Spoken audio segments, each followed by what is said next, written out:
할렐루야. 오늘도 열심히 광야를 달려온 사랑하는 갈릴리 성도 여러분, 참 반갑습니다. 오늘은 수요일이고 영상을 통해서 말씀을 나누는 시간입니다.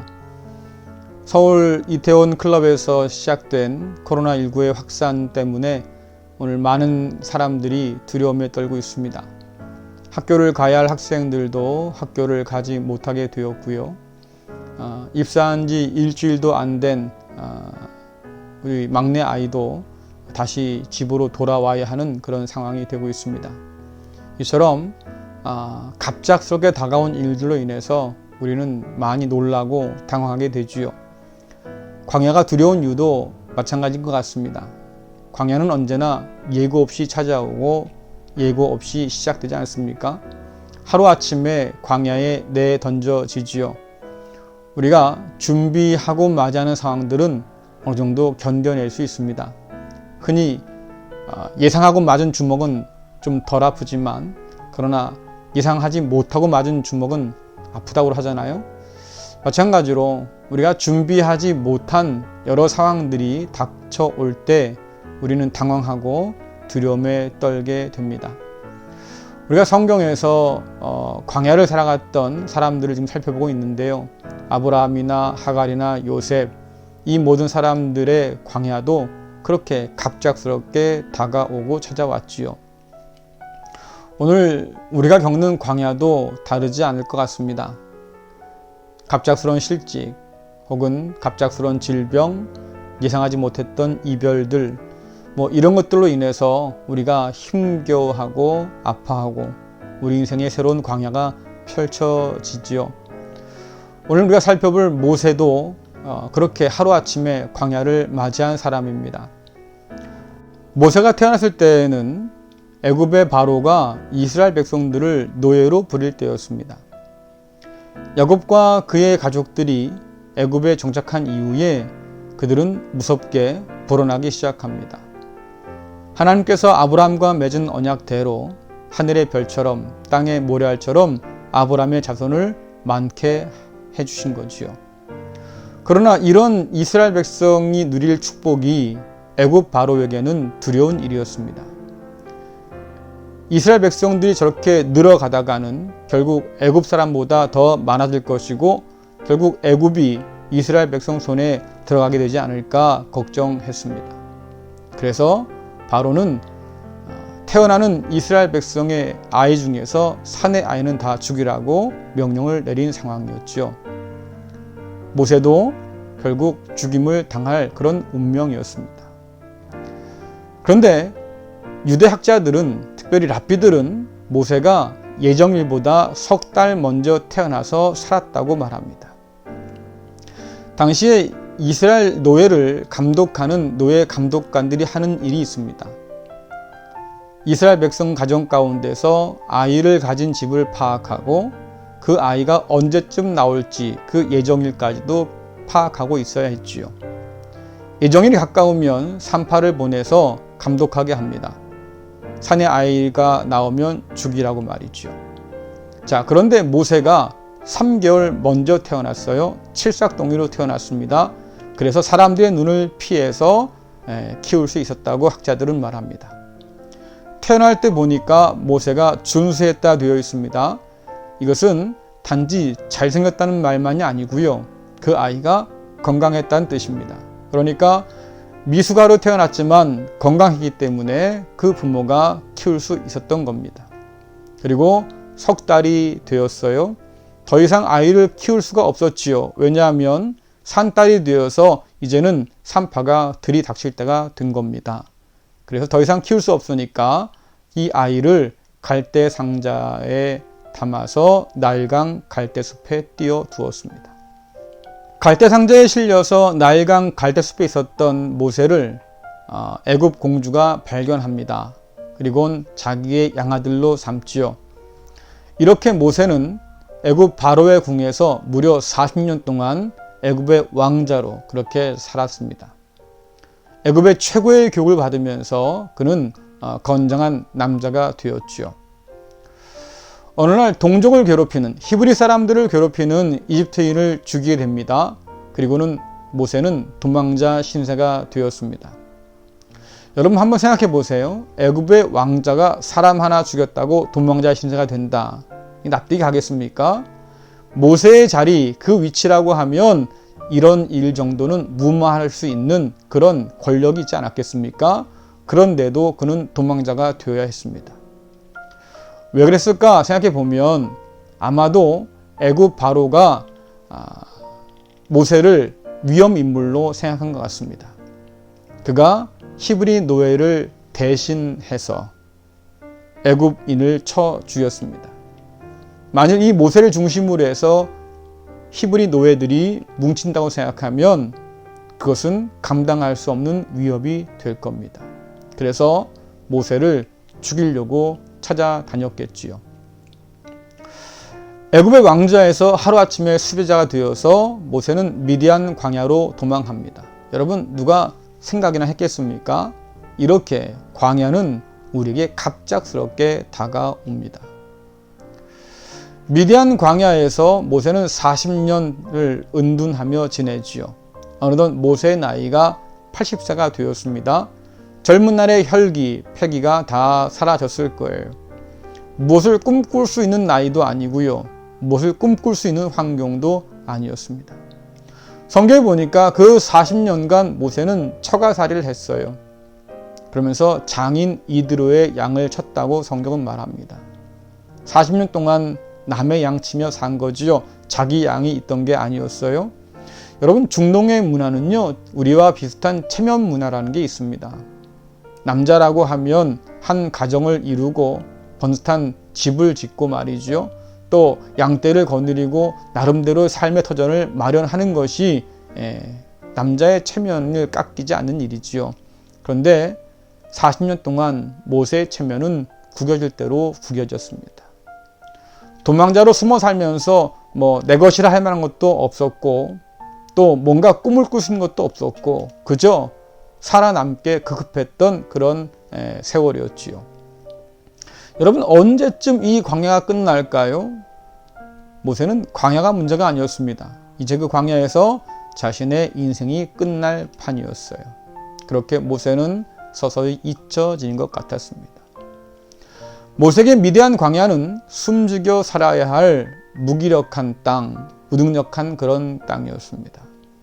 하나님도 그 40년 동안 모세를 미디안 광야에 그냥 버려두신 것 같았습니다. 어느 날 모세가 양떼를 이끌고 늘 갔던 호렙산에 올라갑니다. 호렙산에 오른 모세가 이상한 광경을 보았지요. 가시떨기나무에 불이 붙었는데 이상하게 나무가 타지 않아요. 여러분들 가시떨기나무는 아주 연약한 그런 나무입니다. 광야의 뜨거운 열기에 쉽게 메말라 버릴 수 있고요. 또 불이 붙었다고 하면 금방 타서 재가 될 만한 그런 연약한 나무지요. 그런데 모세가 본 가시떨기 나무는 불이 붙었는데 타지는 않아요. 그 이상한 장면이 모세의 눈길을 사로잡았습니다. 그래서 그것을 확인하러 갔는데 마침 그 가운데서 하나님의 음성이 들려왔습니다. 꿈과 희망을 포기할 즈음에 하나님께서 모세를 다시 찾아오신 거예요. 하나님 뭐라고 말씀하십니까? 내 목숨을 노리던 자가 다 죽었다라고 했습니다. 이 한마디로 하나님의 뜻을 어느 정도 알 수 있을 것 같아요. 여러분들 모세를 찾으려고 했던 애굽의 추격이 굉장히 지배했던 것 같습니다. 무려 40년 동안 계속됐던 것 같아요. 애굽 바로의 죽음과 함께 모세를 찾고자 하는 것도 중단되었다고 하는 걸 보면 그만큼 모세를 잡으려고 애굽이 혈안이 되었다고 하는 것을 우리가 알 수 있겠지요. 그 40년 동안 어떻게 모세가 발견되지 않았을까요? 하나님께서 모세를 지키고 있던 것은 아니었을까요? 애굽 사람들이 맘만 먹었으면요, 그 미디안 광야를 다 뒤졌다고 하면요, 모세를 찾는 거 일도 아니었을 거예요. 그럼에도 불구하고 찾지 못했다고 하는 것은 하나님께서 모세를 숨겨두셨다는 말일 겁니다. 호렙산에 불타는 가시떨기 나무 가운데 찾아오신 하나님께서 모세를 다시 불러주십니다. 이제 비로소 일할 때가 되었다고 하는 거지요. 애굽 바로 앞에 모세를 보내서 이스라엘 백성을 내놓으라고 하나님께서는 말씀하십니다. 이스라엘 백성을 해방시켜서 아브라함과 맺은 언약을 지키시고 하나님의 오랜 꿈을 다시 실현하겠다고 하나님께서 말씀하십니다. 여러분, 하나님께는 이렇게 다 계획이 있습니다. 왜 한참 혈기왕성할 때, 또 이집트의 애굽의 왕자로서 힘께나 쓸 수 있을 때에 모세를 사용하지 않으셨을까? 왜 그렇게 나이 들고 이제는 기력도 쇠하고 진도 빠진 상황 속에서 아무것도 꿈꿀 것이 없는 상황 속에서 다시 모세를 찾아오셨을까? 하나님 한 분만 의지할 수밖에 없는 그런 상태. 그래서 비로소 겸손하게 순종할 수 있는 상태. 아마도 하나님께서는 그것을 원하셨던 것 같습니다. 여러분, 중요한 것은 우리 상황이나 상태가 아니지요. 우리를 쓰겠다고 하시는 하나님의 의지가 더 중요합니다. 사람들은 종종 우리가 뭔가를 갖춰야만 하나님께서 우리를 쓰신다고 생각할 때가 많습니다. 그러나 그것이 꼭 정답은 아니지요. 하나님께서는 약한 자를 들어서 강한 자를, 가난한 자를 들어서 부자를, 낮은 자를 들어서 높은 자를 부끄럽게 만드시는 하나님이십니다. 그러니까 우리가 어떤 처지에 있든지 간에 중요한 것은 하나님께서 우리를 쓰시겠다고 하는 의지지요. 그 의지만 있다고 하면 우리는 언제나 하나님께 부름받아서 하나님의 방법대로 쓰임받을 수 있습니다. 우리가 어떤 사람이든 그것은 별로 중요하지 않습니다. 하나님이 이런 우리를 쓰시겠다고 하면 하나님께서 이런 우리를 통해서 역사할 수 있다고 하는 것이 중요한 거지요. 광야에 처박혀 있다고 해서 사람들이 나를 잊었다고 해서 쓸모없는 것은 아닙니다. 하나님께서 나를 쓰겠다고 하면 그때부터 삶의 목적과 의미가 다시 시작되고 있는 거지요. 하나님께 의미 없는 시간은 없습니다. 광야 40년, 이것은 모세에게 쓸모없던 시절이 아니었습니다. 오히려 이스라엘 백성을 인도할 제목으로 성장하는 시간이었지요. 하나님의 그 말도 안 돼 보이는 명령 앞에 순종할 수 있는 그런 태도를 배우는 시간이었습니다. 이제는 그가 양떼를 이끌고 다니던 그 광야를 이스라엘 백성을 끌고 가야 할 겁니다. 모세는 40년 동안 그것을 훈련받고 있었습니다. 여러분, 하나님은 우리의 시간을 허비하지 않으십니다. 하나님은 우리의 광야를 헛되게 만들지 않습니다. 오히려 우리가 그 광야에서 배운 것들을 잊어버린다면, 땅에 묻어둔다면 그 광야 세월을 헛되이 보내게 될 겁니다. 언제 끝날지도 모를 광야에서 우리가 믿고 의지할 것이 있다고 하면 하나님은 절대로 우리를 잊지 않는다는 사실, 그리고 무엇보다도 하나님은 가장 좋은 계획을 가지고 계신다는 것을 우리가 믿고 견뎌내야 합니다. 우리가 광야에 있어도 하나님께서 우리를 잊지 않고 지켜주신다는 사실을 우리는 가시떨기 나무에서 다시 한번 배울 수 있습니다. 여러분, 40년 만에 하나님께서 모세 앞에 나타나는 거 아닙니까? 그러면 뭔가 좀 그럴듯한 모습으로 나타날 수 있잖아요. 예를 들면 하늘을 가르고 말이죠, 화염병거를 타고 천둥 가운데 모세에게 나타나셔서 모세를 부를 수도 있지 않겠습니까? 무려 40년 만에 등장하시는데 말이죠, 너무 소박한 것 같아요. 겨우 불타지 않는 가시떨기 나무라.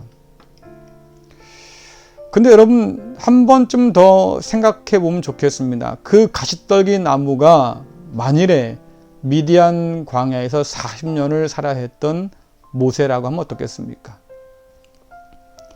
그 가시떨기 나무가 말이지요, 애굽에서 종살이하는 이스라엘 백성이라면 여러분 어떻겠습니까? 하나님께서 모세를 지키지 않았다고 하면 아마도 모세는 미디안 광야에서 금방 죽고 말았을 겁니다. 애굽의 군대가 그를 찾아냈을 것이고 그는 꼼짝없이 반역자로 또한 살인자로 처형당했겠지요.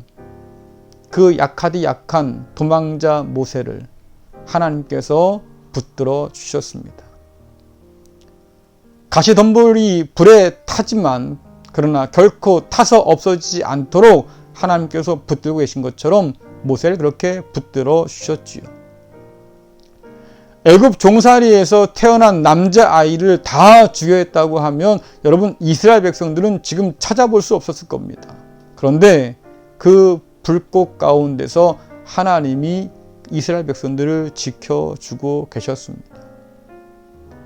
애굽 바로도 막을 수 없었지요. 메마른 광야에 불까지 붙은 가시떨기나무 같은 그런 연약한 인생들, 다 타서 죄가 될 것이 뻔한 그런 인생들인데 견디고 이겨냅니다. 어떻게 일이 가능합니까? 그 불꽃 가운데서 하나님께서 그들을 지키셨기 때문이지요. 성경은 말합니다. 하나님께서 함께 하시면 불꽃이 사르지 못한다. 하나님께서 함께 하시면 물이 삼키지도 못한다. 여러분들 그 광야 가운데 하나님께서 모세를 지키고 계셨습니다. 그렇다고 하면 여러분의 불같은 광야 가운데서 하나님이 여러분을 그냥 두시겠습니까? 우리는 그리스도 예수 안에서 하나님의 자녀가 된 사람들입니다.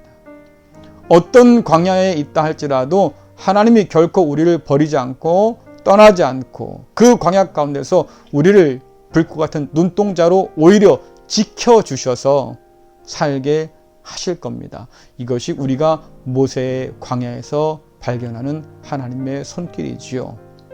모쪼록 이 하나님을 의지함으로 가시덤불 같은 그런 연약한 인생이지만 이 고난의 광야를 넉넉히 이기는 저와 여러분 될 수 있기를 간절히 축원합니다.